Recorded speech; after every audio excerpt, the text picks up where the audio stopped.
10 പേരെ തല്ലി ഡോണായവനല്ലെന്ന്. ഞാൻ തല്ലിയ 10 പേരും ഡോണുകൾ. Yo guys, this is Milan and welcome back to my channel. അപ്പോൾ നിങ്ങളിപ്പോൾ ഈ ഇൻട്രോയിൽ കണ്ട ഈ വീഡിയോ ജസ്റ്റ് ഒരു എൻ്റർടൈൻമെൻറ്റ് കണ്ടൻറ്റായിട്ട് ചെയ്തതാണ്. അല്ലാതെ വേറെ ഒന്നുമില്ല. ഒരു കമ്പനീനെയും ഒരു മാനുഫാക്ചേഴ്സിനെയും കുറ്റപ്പെടുത്താനോ കളിയാക്കാനോ വേണ്ടി ചെയ്തതല്ല. ജസ്റ്റ് ഒരു എൻ്റർടൈൻമെൻറ്റ് കണ്ടൻറ്റ് എന്ന രീതിയിൽ മാത്രം കണ്ടാൽ മതി. അപ്പം നമ്മളേവരും കാത്തിരുന്ന നമ്മുടെ ഐഫോൺ SE റിലീസായേക്കുവാണ്. കഴിഞ്ഞ വീക്കിൽ ഞാൻ ഐഫോൺ SEൻ്റെ ഒരു ലീക്സിനെ പറ്റിയുള്ള ഒരു വീഡിയോ ചെയ്തിരുന്നു. അതിൽ കിട്ടിയ വിവരങ്ങൾ അനുസരിച്ച് ഞാൻ പറഞ്ഞിരുന്നു നമ്മൾ ഏപ്രിൽ 15-നാണ് എക്സ്പെക്ട് ചെയ്യുന്ന ഐഫോൺ SE. അപ്പോൾ അന്ന് നമുക്ക് കിട്ടിയ ആ ഒരു ഡേറ്റ് വളരെ കൃത്യമാണ്. ഏപ്രിൽ 15-ന് തന്നെ ആപ്പിൾ റിലീസ് ചെയ്തു SE. അപ്പോൾ എന്താണ് പുതിയ SE, അതേപോലെ തന്നെ എന്തൊക്കെയാണ് നമ്മുടെ SEയിലുള്ളത് എന്നതിനെ പറ്റിയാണ് ഈ വീഡിയോ. അപ്പോൾ ഈ ഒരു വീഡിയോ തുടങ്ങുന്നതിന് മുമ്പ് എൻ്റെ കൂട്ടുകാരി ചാനൽ ഇതുവരെ സബ്സ്ക്രൈബ് ചെയ്യില്ലെങ്കിൽ പോയി നമ്മുടെ ചാനൽ സബ്സ്ക്രൈബ് ചെയ്യുക. അതിൻ്റെ അടുത്തുള്ള ബെൽ ഐക്കൺ ബട്ടണും നിങ്ങൾ മറക്കാതെ എനേബിൾ ചെയ്യുക. അതോടൊപ്പം തന്നെ നമ്മുടെ Instagram page apple Malayalam official എന്നാണ്. അത് ഇതുവരെ നിങ്ങൾ ഫോളോ ചെയ്തിട്ടില്ലെങ്കിൽ go check it out. Link is in the description. Let's role. അപ്പോൾ ആദ്യം തന്നെ നമുക്ക് ഇതിൻ്റെ നെയിമിലേക്ക് പോകാം. പല റൂമേഴ്സും ലീക്സും ഉണ്ടായിരുന്നു. ഐഫോൺ 9 എന്ന് ഇതിന് പേര് കൊണ്ടുവരുന്നു. പക്ഷേ 925 മാക്ക് പ്രെഡിക്റ്റ് ചെയ്തായിരുന്നു ഇതിന് ഐഫോൺ SE എന്ന് തന്നെ ആയിരിക്കും പേര് വരാൻ പോകുന്നതെന്ന്. അതുപോലെ തന്നെ സംഭവിച്ചു. ഐഫോൺ SE എന്ന് മാത്രമേ ഉള്ളൂ. പിന്നീട് ഇതിൻ്റെ ഓവറോൾ ഡിസൈനിലേക്ക് പോകുന്നതിന് മുമ്പ് നമുക്ക് ഇതിൻ്റെ പ്രൈസിങ് പറയണം. ഇത് അവൈലബിൾ ആയിരിക്കുന്ന 3 സ്റ്റോറേജ് വേരിയൻറ്റിലാണ്. ഒന്ന് 64GB, 128, 256GB.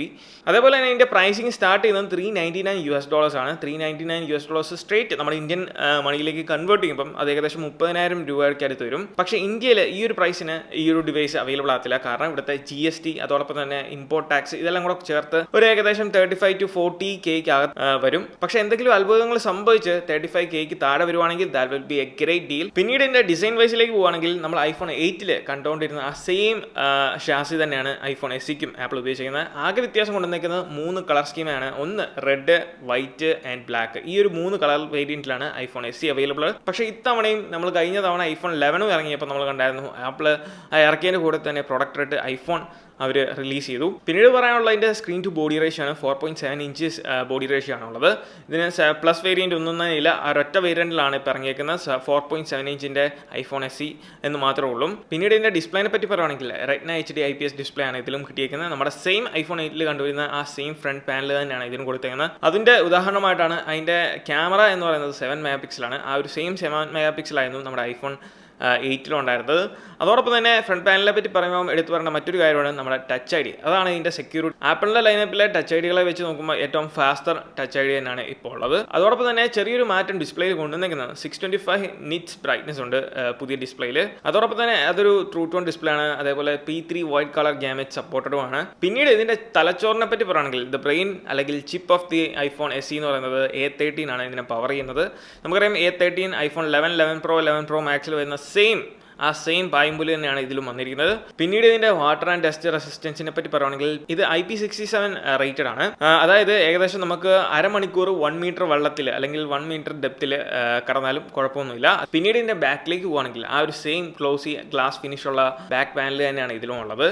Wireless charging supported ആണ്. പിന്നീട് ഇതിൻ്റെ ക്യാമറയെ പറ്റി പറയുകയാണെങ്കിൽ അവിടെയാണ് ഇതിൻ്റെ മെയിൻ ചേഞ്ച് അല്ലെങ്കിൽ ആ സംഭവം കൊണ്ടുവന്നിരിക്കുന്ന ആപ്പിൾ. എന്താണെന്ന് വെച്ചാൽ നമ്മുടെ ഐഫോൺ 11-ലും 11 Proയിലും കണ്ടുവരുന്ന ആ ഒരു സെയിം സ്റ്റാൻഡേർഡ് ക്യാമറ തന്നെയാണ് ആപ്പിൾ ഇതിലും കൊണ്ടുവന്നിരിക്കുന്നത്. 12 മെഗാപിക്സലിൻ്റെ 1.8 ആപ്പറേച്ചറുള്ള ക്യാമറയാണ് ഇതിലുള്ളത്.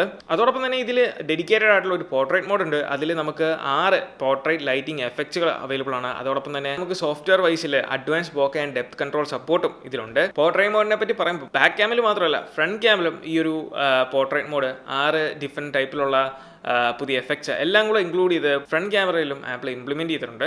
അതൊരു നല്ല കാര്യം തന്നെയാണ്. പിന്നീട് ക്യാമറയുടെ സ്റ്റെബിലൈസേഷനെ പറ്റി പറയുകയാണെങ്കിൽ ഇതിന് ഒപ്റ്റിക്കൽ ഇമേജ് സ്റ്റെബിലൈസേഷൻ ആണുള്ളത്. 6 എലമെൻ്റ് ഉള്ള സാർഫൈർ ക്രിസ്റ്റൽ ലെൻസ് ആണ് ഇതിലുള്ളത്. അതോടൊപ്പം തന്നെ നമ്മൾ ഐഫോൺ 11-ലും 11 Proയിലും കണ്ടുവരുന്ന പോലത്തെ ആ ഒരു same next generation smart HDR ഇതിലുമുണ്ട്.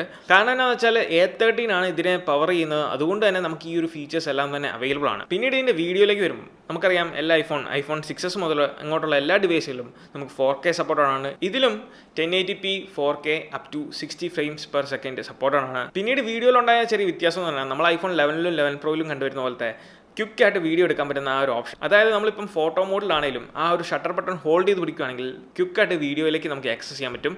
ആ ഒരു ഫീച്ചർ ആപ്പിൾ ഇതിലും ഇംപ്ലിമെൻറ്റ് ചെയ്തിട്ടുണ്ട്. പക്ഷേ വിചാരിച്ച പോലെ ഈ പ്രാവശ്യവും ഫ്രണ്ട് ക്യാമറയിൽ 4K റെക്കോർഡിംഗ് അവൈലബിൾ അല്ല. പിന്നീട് എല്ലാവരും ഒരു സംശയമാണ് ഇതിന് 5G സപ്പോർട്ട് ഉണ്ടോ ഇല്ലയോ. ഇതിന് 5G സപ്പോർട്ട് ഇല്ല. സ്റ്റിൽ ഇത് 4G സപ്പോർട്ടാണ്. ധാരാളം LTE ബാൻഡുകൾ ഇതിൽ അവൈലബിൾ ആണ്. അതോടൊപ്പം തന്നെ ഇതിൽ കൊണ്ടുവന്ന ചെറിയൊരു മാറ്റം എന്ന് പറഞ്ഞാൽ Wi-Fi 6 ആണ് ആപ്പിൾ ഇതിൽ ഇംപ്ലിമെൻറ്റ് ചെയ്തിരിക്കുന്നത്. പിന്നീട് ഇതിൻ്റെ ബാറ്ററിയിലേക്ക് വരുവാണെങ്കിൽ ഏറ്റവും കൂടുതൽ സംശയമുള്ളൊരു മേഖലയാണ് ബാറ്ററി. ഇതിന് വരുന്നത് സെയിം ഐഫോൺ 8ൻ്റെ പോലത്തെ തന്നെ സെയിം ബാറ്ററിയാണ്, സെയിം കപ്പാസിറ്റി, അതേപോലെ തന്നെ സെയിം ബാക്കപ്പ് ലെവലുമാണ് ഇതിൽ വരുന്നത്. ആകെ ഇതിൽ വ്യത്യാസമുള്ളത് ആപ്പിൾ തന്നെ പറയുന്നുണ്ട് 18 വോട്ട് അഡാപ്റ്റർ, അവരുടെ ഫാസ്റ്റ് ചാർജിങ് അഡാപ്റ്റർ ഇതിൽ സപ്പോർട്ടാകും. അതുകൊണ്ട് തന്നെ വെറും അരമണിക്കൂറിനുള്ളിൽ നമുക്കൊരു 50% ബാറ്ററി ചാർജ് ചെയ്യാൻ സാധിക്കും. അതേപോലെ ഇത് 18 വോട്ട് ചാർജറും അതായത് വയർലെസ് ചാർജറും സപ്പോർട്ടഡ് ആണ്. ഓവറോൾ ഇതിൻ്റെ ബാറ്ററി ബാക്കപ്പ് എന്ന് പറയുന്നത് ഐഫോൺ 8ന് തുല്യം തന്നെയാണ്. അതായത് നമുക്കൊരു ഫുൾ ചാർജ് ഉണ്ടെങ്കിൽ ഏകദേശം 13 മണിക്കൂർ നമുക്ക് കണ്ടിന്യൂസ് ആയിട്ട് വീഡിയോ പ്ലേ ചെയ്യാം. ഏകദേശം 40 മണിക്കൂറിലോളം നമുക്ക് ഓഡിയോ പ്ലേ ബാക്ക് സപ്പോർട്ടഡ് ആണ്. അപ്പോൾ ഇങ്ങനത്തെ കാര്യങ്ങളൊക്കെയാണ് ഇതിൻ്റെ ബാറ്ററിനെ പറ്റി പറയാനുള്ളത്. ഇതിന് USB Type-C അല്ല വരുന്നത്. അതോടൊപ്പം തന്നെ ഇൻ ബോക്സിൽ വിചാരിക്കില്ല ആപ്പിൾ 18 വോട്ട് അഡാപ്റ്ററാണ് തരാൻ പോകുന്നത്. ഇത്തവണയും ആപ്പിൾ ഇതിൻ്റെ കൂടത്തിലും 5 വോട്ട് അഡാപ്റ്റർ തന്നെയാണ് ആപ്പിൾ പ്രൊവൈഡ് ചെയ്യുന്നത്. നിങ്ങൾക്ക് ആവശ്യമുണ്ടെങ്കിൽ 18 വോട്ട് അഡാപ്റ്റർ നമുക്ക് സെപ്പറേറ്റ് ആയിട്ട് മേടിക്കാം, USB Type-C കണക്ഷൻ ഉള്ളത്. ഇതിന് USB Type-C അല്ല, USB Type-C to lightning port കേബിളും കൂടെ അതിൻ്റെ കൂടത്തിൽ വാങ്ങണം എന്നേ ഉള്ളൂ. അപ്പോൾ ഇതൊക്കെയാണ് ഐഫോൺ SEനെ പറ്റിയുള്ള ഡീറ്റെയിൽസ് എന്ന് പറയുന്നത്. ഇനി ഇതെല്ലാം കേട്ട് കഴിയുമ്പോൾ നിങ്ങൾക്ക് സ്വാഭാവികമായിട്ടുണ്ടാകുന്നൊരു ചോദ്യമാണ്, എന്ന് നമുക്ക് ഈ ഒരു ഡിവൈസ് ഇന്ത്യയിൽ അവൈലബിൾ ആവും?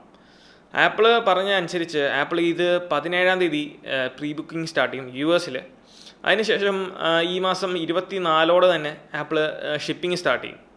അപ്പോൾ ആ ഒരു ഷിപ്പിംഗ് ടൈമിൽ നമുക്കറിയാം നമ്മുടെ രാജ്യത്ത് ഇപ്പം റെസ്ട്രിക്ഷൻ ഉണ്ട്.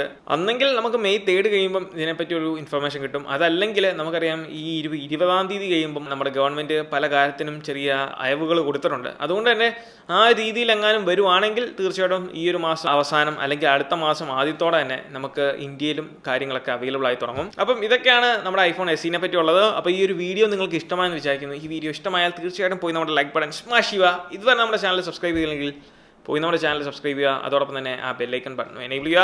So once again this is me Milan. Catch you guys in the next video. Till then,